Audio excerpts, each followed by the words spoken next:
أعمالكم ويغفر لكم ذنوبكم ومن يطع الله ورسوله فقد فاز فوزا عظيما.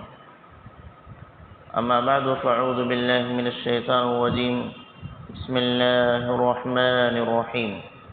وأن استغفروا ربكم إنه كان غفارا يرسل السماء عليكم مدرارا رب اشرح لي صدري ويسر لي أمري واحلل عقدة من لساني يفقه قولي رب زدني علما آمین.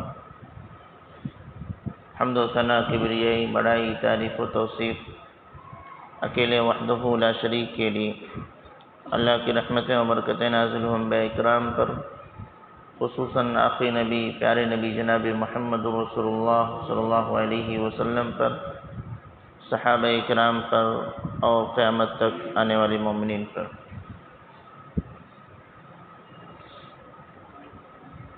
حضرات گرامی، درس کا عنوان ہے عہد فاروقی میں قحط سالی.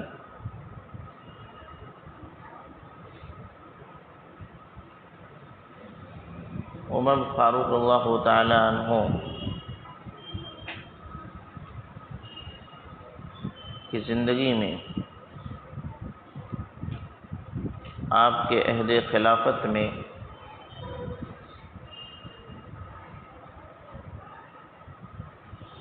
ایک بڑی آزمائش، امتحان مسلمانوں کے لیے اللہ کی جانب سے یہ تھی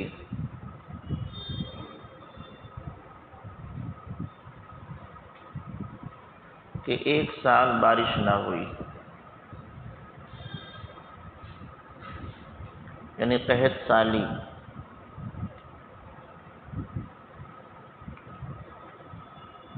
زمین سے نہ تو کچھ اگ رہا تھا کہ انسانوں کے لیے غذا ہو جائے یا جانوروں کو چرنے کے لیے ہو جائے، اور نہ ہی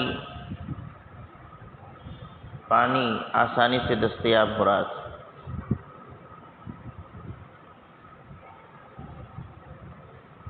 ایسے موقع پر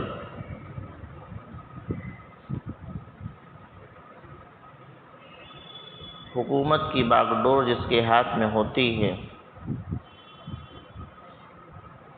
اس کی ذمہ داری بڑھ جاتی. اگر وہ حاکم ایماندار ہے، امانت دار ہے، اپنے رعایا سے متعلق فکر مند ہے، اللہ کے یہاں جواب دینے کا اسے ڈر ہے، تو وہ چین سے نہیں بیٹھ سکتا. عمر بن الخطاب اللہ تعالی عنہ کہ جیسے اللہ سے ڈرنے والے، اپنے رعایا سے متعلق فکر رکھنے والے، بہت مشکل سے انسانی تاریخ میں کوئی حاکم ملے گا. چنانچہ عمر بن الخطاب اللہ تعالی عنہ نے اس آزمائش اور امتحان سے اپنے قوم، اپنی رعایا کو لے کر کے کس طریقے سے آگے بڑھے، اس میں ہم تمام کے لیے ایک پیغام ہے، نصیحت ہے کہ اللہ نہ کرے ایسا کبھی ہمارے ساتھ ہو تو انہی کے نقش قدم پر چلتے ہوئے ہمیں اپنے مسائل کو حل کرنا چاہیے. عمر بن الخطاب اللہ تعالی عنہ نے سب سے پہلا کام یہ کیا کہ اپنے آپ کو عوام کی سطح پر لے کر کے آئے. بہت ساری ایسی غذائیں جو وہ استعمال کرتے تھے اور قحط سالی کے ایام میں بھی ان کے لیے مل سکتی تھیں، لیکن انہوں نے اس کو چھوڑ دیا. کہا جب تک عام مسلمانوں کے لیے بندوبست نہیں ہو جاتا، یہ نعمتیں عام مسلمانوں تک نہیں پہنچتی، تب تک میں اپنے آپ پر ان چیزوں کو ایک طریقے سے حرام قرار دے لیتا ہوں کہ چھوؤں گا نہیں. اور اس کی وجہ سے ان کی صحت پر اثر پڑا. ان کی عام غذا میں گھی تھی، انہوں نے گھی کھانا چھوڑ دیا. عام غذا میں گیہوں کا آٹا تھا، وہ چھوڑ دیا، جو پہ آ گئے. ان کی عام غذا میں اللہ تعالیٰ نے جب فراوانی دی تو وقفے وقفے سے گوشت بھی رہا کرتا تھا، لیکن قحط سالی کے ایام میں جب دیکھا کہ تمام چیزیں عام مسلمانوں کو ملنا مشکل ہو رہی ہیں تو انہوں نے ان تینوں چیزوں کو چھوڑ دیا، اور اس کا اثر ان کی زندگی پہ پڑا، ان کی صحت پر پڑا. اس کے باوجود انہوں نے اس وقت تک ان چیزوں کو ہاتھ نہیں لگایا جب تک کہ اللہ رب العالمین نے اس آزمائش کو، اس امتحان کی گھڑی سے مسلمانوں کو کامیابی کے ساتھ جب تک ہمکنار نہیں کر دیا اور تمام یہ نعمتیں مسلمانوں کو ملنے نہ لگی تب تک اس کو ہاتھ نہیں لگایا. ان کی صحت پر کیا اثر پڑا؟ سفینہ اللہ تعالی عنہ فرماتے ہیں کہ عمر بن الخطاب اللہ تعالی عنہ وكان ابيض وانما تغير لونه عام الرمادة حلف الا يأكل اداما حتى ينكشف عن الناس فذلك تغير لونه رضي الله تعالی عنہ.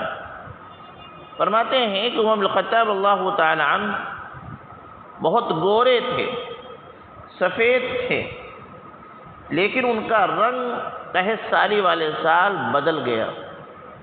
اور اس کے پیچھے کی وجہ کیا یہ تھی؟ حلف، انہوں نے قسم کھا لیا تھا، اللہ یأکل اداما، کہ اس وقت تک وہ گھی نہیں کھائیں گے، حتی ینکشف علی الناس، یہاں تک کہ جب تک کہ مسلمانوں سے قحط سالی کے یہ مراحل گزر نہ جائیں. فذلك تغیر لونہ اللہ تعالی عنہ، اور اس کی وجہ سے یہ ہمیشہ ان کی غذا گھی تھی، اس کے نہ کھانے کی وجہ سے، دوسری چیزوں کے استعمال کی وجہ سے ان کی رنگت میں تبدیلی آئی. ایک اور چیز انس اللہ تعالیٰ عنہ فرماتے ہیں کہ عمر بن الخطاب اللہ تعالیٰ عنہ کا پیٹ قحط سالی کے ایام میں گڑگڑانے لگا تھا، آواز آنے لگی تھی جیسے کبھی پیٹ خراب ہو، اس کیفیت کی. اور اس کی وجہ یہی تھی کہ انہوں نے ایک تو جو کا آٹا شروع کر دیا تھا اور دوسرا گھی کھانا ترک کر دیا تھا.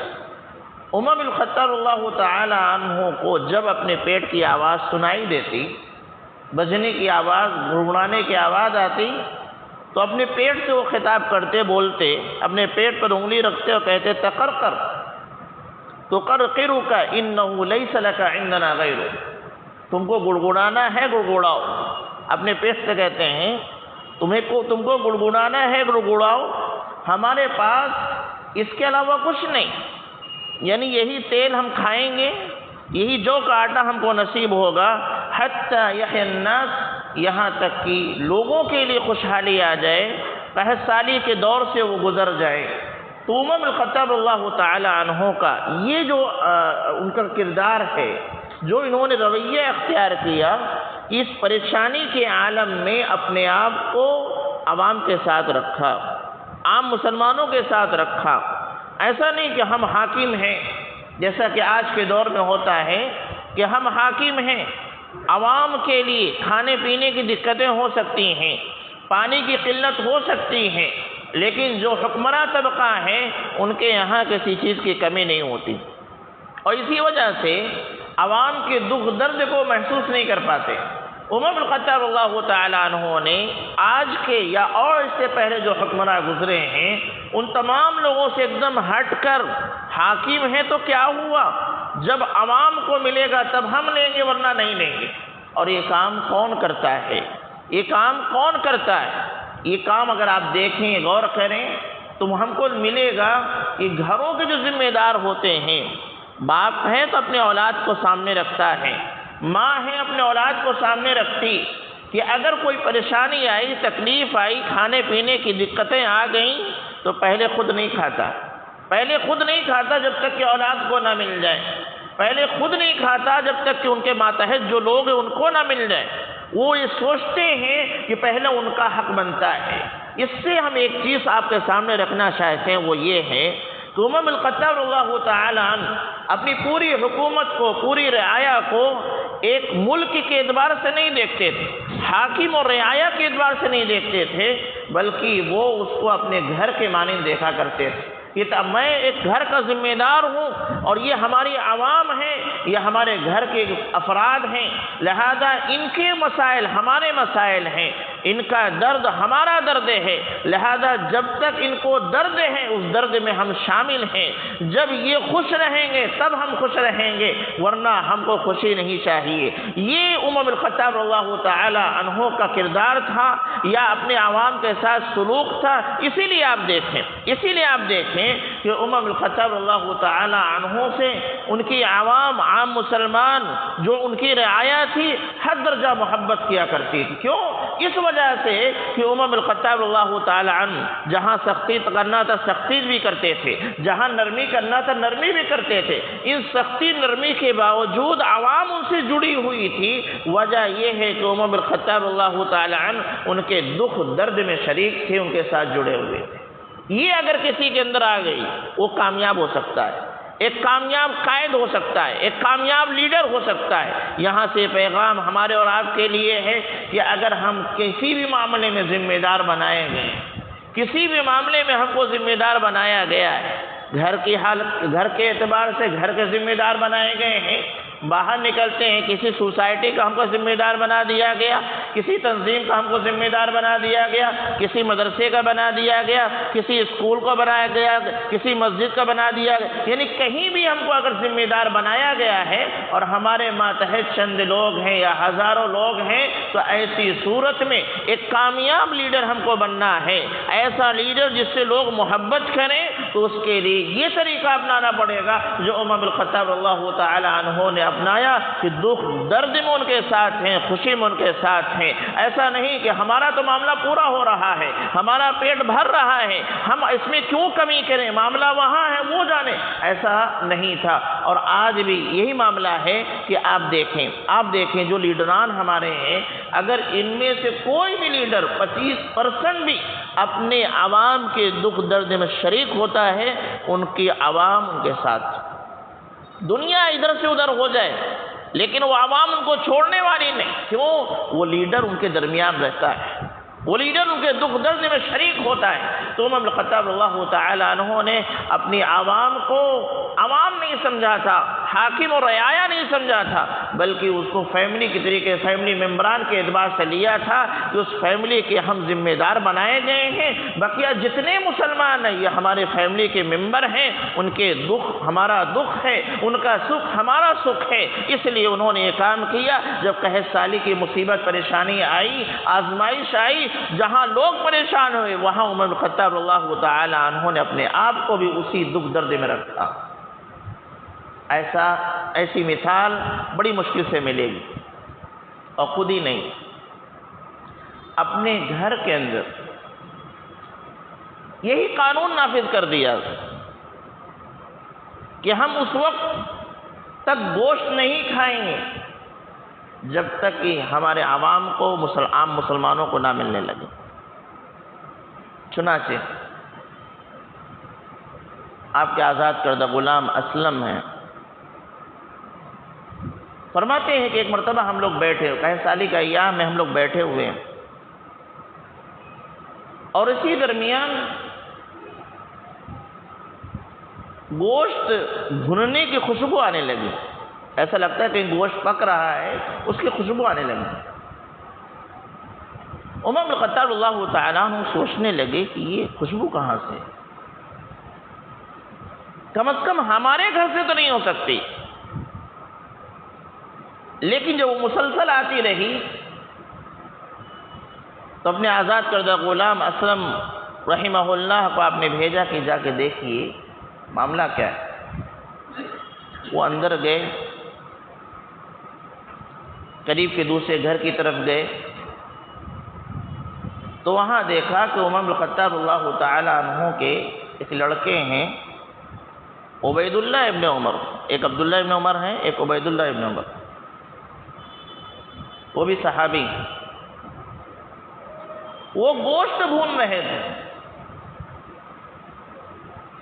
جب یہ پہنچے تو ان کو اتنا اس کا خیال نہیں تھا، پوچھا کیا معاملہ ہے، انہوں نے بتایا کہ امیر المومنین پوچھ رہے ہیں، یہ تلاش رہے ہیں، جستجو میں ہیں کہ یہ کون ہے جو گوشت بھون رہا ہے۔ تب ان کو لگا کہ معاملہ بہت خطرناک ہے۔ انہوں نے کہا کہ میرے راز کو راز رکھیے، ادھر بتائیے گا نہیں۔ حضرت اسلم نے کہا کہ نہیں، یہ تو نہیں ہو سکتا ہے، امیر المومنین نے مجھ پر اعتماد کیا ہے، مجھ کو بھیجا ہے، میں ان کے اعتماد کو ٹھیس نہیں پہنچاؤں گا۔ چنانچہ آ کے انہوں نے پورا واقعہ ذکر کیا کہ عبید اللہ گوشت بھون رہے ہیں، طلب کر لیا گوشت کے ساتھ، لا کے سامنے رکھا گیا، پوچھا یہ کیا ہے، تمہیں معلوم نہیں کہ ہم نے اپنے آپ پر اس کو فی الحال روک رکھا ہے؟ تو انہوں نے کہا کہ مجھے اس کا علم نہیں تھا، میں نے بکری کے بچے کو منگایا تھا اپنے بیٹے کے لیے، لیکن اس درمیان خواہش پیدا ہوئی گوشت کھانے کی، لہذا میں نے اس کو ذبح کر کے ایسا ایسا کر لیا۔ عمر بن الخطاب اللہ تعالی عنہ نے ان کو کھانے نہیں دیا۔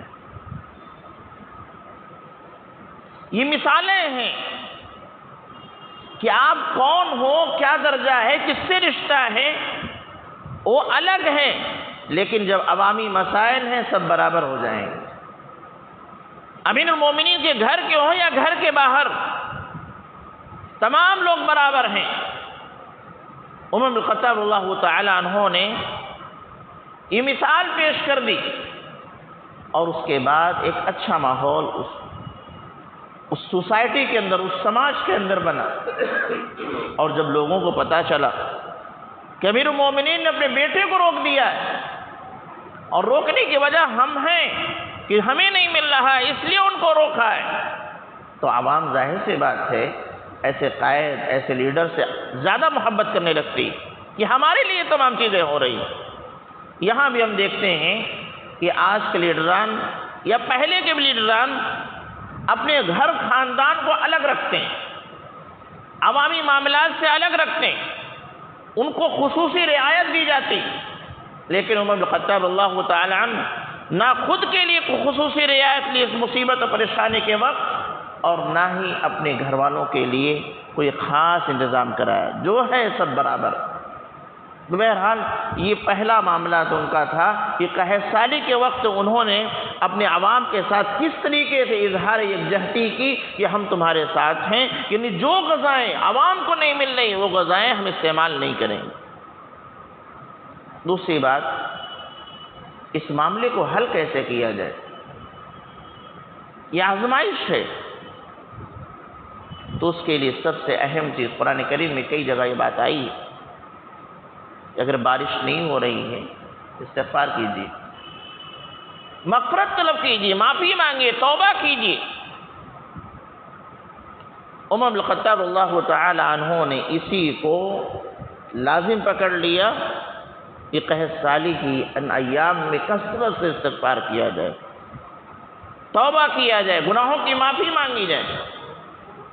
چنانچہ عمر بن الخطاب اللہ تعالی عنہ نے اس موقع پر ایک کام یہ کیا،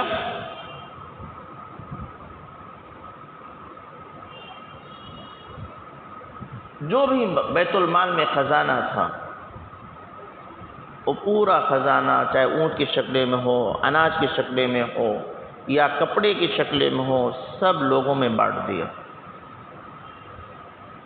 اور خزانہ خالی ہو گیا۔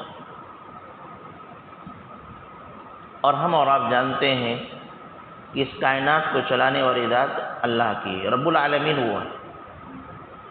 ان کا بھی عقیدہ تھا کہ اس کائنات کو ہم نہیں چلا رہے، عوام کو ہم کھلا پلا نہیں رہے، وہ اللہ ہی کرتا ہے، لہذا جتنا تھا سب بانٹ دیا۔ بانٹنے کے بعد اللہ کی طرف اور کہا اللہ جو کچھ تھا وہ میں نے تیرے بندوں میں تقسیم کر دیا، میں نے کچھ بچا کے نہیں رکھا ہے، چھپا کے نہیں رکھا ہے، سب تیرے بندوں میں تقسیم کر دیا۔ اللہ اب تو ذمہ دار ہے، رب العالمین تو ہے، ان کا رب تو ہے، ہمارا رب تو ہے۔ اللہ بارش نازل کر دے، پہاڑوں پہ نازل کر دے، ان کا رزق پہاڑ کے چوٹیوں پہ پہنچا دے۔ چنانچہ کثرت سے دعا کرنے کے بعد اللہ رب العالمین نے بارش کا نزول فرمایا۔ یہ ہوتا ہے مسائل کو حل کرنے کا طریقہ۔ ہم اور آپ بھی مسائل سے جوجھتے ہیں، ہماری زندگی میں مسائل آتے ہیں، لیکن حل کرنے کے لیے ہم دنیاوی وسائل کی طرف بھاگتے رہتے ہیں۔ جب ادھر سے سارے دروازے بند دکھتے ہیں تب ہم اللہ کی طرف جاتے ہیں۔ عمر بن الخطاب اللہ تعالی عنہ نے ابتدا کہاں سے کیا؟ اللہ کی طرف سے، اللہ کی جانب لو لگایا کہ مسائل وہاں سے حل ہوں گے، لہذا پہلے اللہ سے دعا کریں۔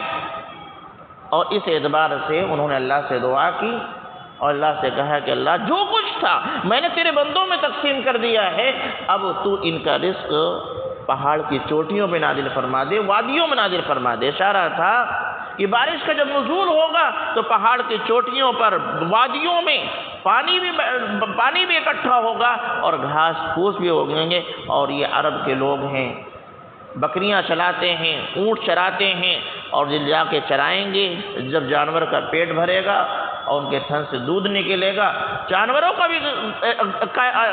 کے لیے بھی غذا ہو جائے گی اور ان تمام لوگوں کے لیے بھی دودھ کی شکل میں غذا ہو جائے گی۔ اللہ رب العالمین نے ان کی دعا کو قبول فرمایا اور خود کے بارش کا نزول فرمایا۔ اب آگے بھی سنیے کہ کیا کرنے والے تھے۔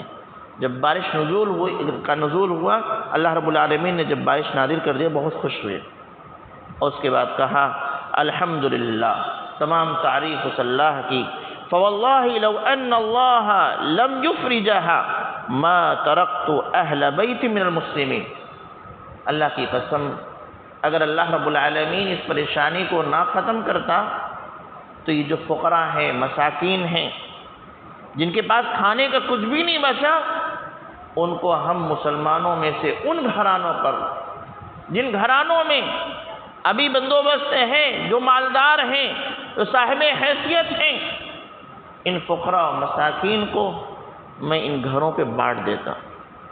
کتنا لوگوں کے گھر میں جو افراد ہیں ان کی تعداد کو دیکھتے ہوئے کہاں کتنا مناسب ہے، اور اس اعتبار سے میں بانٹتا۔ اور کہا کیونکہ یہ کم از کم اتنا ضرور ہوتا کہ سب کا پیٹ بھرے نہ بھرے، لیکن اتنا ضرور ہوتا کہ کوئی بھوک سے نہ مرتا۔ ایک آدمی کا کھانا 2 آدمی کھاتے، 3 آدمی کا کھانا 2 آدمی کھا لیتے، 2 آدمی کا کھانا 3 آدمی کھا لیتے، 3 آدمی کھانا 4 آدمی کھا لیتے، کم از کم سب کے پیٹ میں جاتا تو اس کی وجہ سے کوئی بھوک سے مرتا نہیں۔ یہ اور بات ہے کہ کسی کا پیٹ بھرا ہے، کسی کا نہیں بھرا ہے، یہ حکمت عملی تھے۔ پہلے اللہ سے لو لگایا، دوسرا یہ حکمت عملی اپنانے کی کوشش کر رہے تھے کہ اگر بارش نہ ہوئی تو ہم ایسا کریں گے کہ افراد کو بانٹ دیں گے، فقراء مساکین جن کے یہاں کچھ بھی نہیں ہے ان کو بانٹ دیں گے، اور وہ لوگ اس طریقے سے اپنے گھر میں کھانا بناتے ہیں۔ 2 آدمی کا کھانا بنایا ہے، 2 آدمی کھانے والے تھے، اس میں 3 کھا لیں گے، 3 کا بنا ہے 4 کھا لیں گے، 4 کا بنایا ہے 6 کھا لیں گے۔ اس طریقے سے کم از کم کوئی بھوکا نہیں مرے گا۔ لہذا مسلمانوں، ایسا جب کبھی معاملہ آئے، اللہ بچائے، اگر ایسی آزمائش آئے تو ہمیں فقراء و مساکین کو بانٹ لینا چاہیے۔ بانٹنے کے بہت سارے طریقے ممکن ہیں۔ آپ کہیں کہ ہم کہاں اپنے گھر لے کر کے آئیں گے، اس کا طریقہ یہ کوئی ضروری نہیں کہ آپ گھر لے کر لائیں، ہم نے 4 آدمی کا کھانا بنایا ہے، اسی میں تھوڑا سا نکال کر کہیں پہنچا دیجیے۔ اور یہ تمام مسائل ہم نے کووڈ پیریڈ میں تمام چیزیں دیکھی ہیں، لوگوں کے حالات کیا تھے۔ تو بہرحال قحط سالی کا یہ ابتدائی مرحلہ تھا۔ عمر بن الخطاب رضی اللہ تعالیٰ عنہ نے اس طریقے سے اس کو حل کرنے کی کوشش کی کہ پہلا رب العالمین سے دعا، اور دوسرا یہ کہ اگر ایسا اللہ رب العالمین بارش نہ نازل کرتا، یہ پریشانی دور نہ ہوتی، تو انہوں نے ترتیب بنا لیا تھا کہ فقراء کو تقسیم کر دیں گے تمام گھروں پر ان کی تعداد کے اعتبار سے، تاکہ کم از کم سب کے پیٹ میں غذا پہنچتی رہے، کوئی بھوک سے نہ مرے۔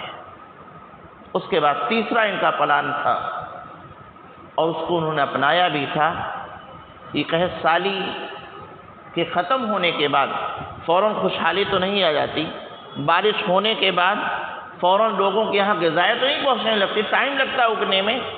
انہوں نے تیسرا پلان تیار کیا تھا، وہ یہ کہ جو دوسرے علاقے میں مسلمانوں کی حکومت تھی، جو گورنر تھے، ان کو انہوں نے خط لکھنا شروع کیا۔ انشاءاللہ وہ تمام باتیں آئندہ العالمین کے نصر و توفیق دے ہمیں کتاب و سنت کے مطابق زندگی گزارنے والا بنا، اور صحابہ کرام سے محبت کرنے والا، عقیدت رکھنے والا، ان کے نقش قدم پر چلنے والا بنا۔ ہر قسم کی آزمائش پریشانی سے ہم تمام کو محفوظ فرما، اور کوئی آزمائش ہے الہ العالمین کامیابی کے ساتھ ہم تمام کو اس سے پار لگا۔ آمین تقبل رب العالمین۔ السلام علیکم۔